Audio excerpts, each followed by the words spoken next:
Kung papadi ng imong asawa, okay, ing na siya, andan ba ka mamatay ka na ko? Linya po mo takot, uy, pero kung hindi mo asawa, okay ra.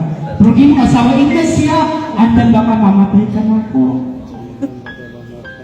Pero sa pala kasi ng kinabuhi niya. My dear brothers and sisters, Jesus allowed kapag lumawapit po tayo kay Jesus. Kaya nga po, sa araw na ito, kailangan po natin tanongin ang ating mga sarili.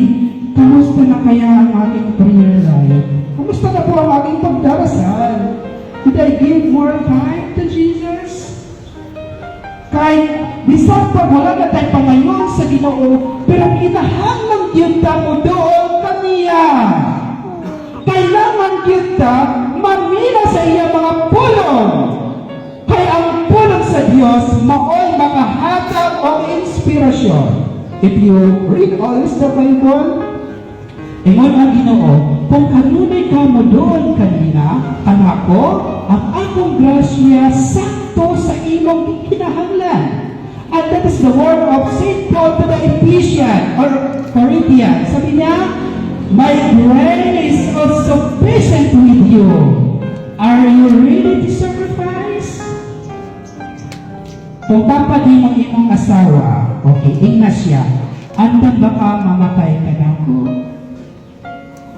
Linya po na takot, uy, pero kung hindi mo asawa, okay ra. Pero hindi mo asawa, ing na siya, andan ba ka mamatay ka na ko?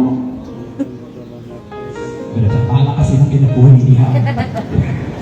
My dear brothers and sisters, Jesus allowed Himself to be crucified tungod sa labing paghigugman niya kanyatong panahon. Pero nga nang kitang tanan, reklamador man. Siguro manlimpyo sa bayan, umawit nga.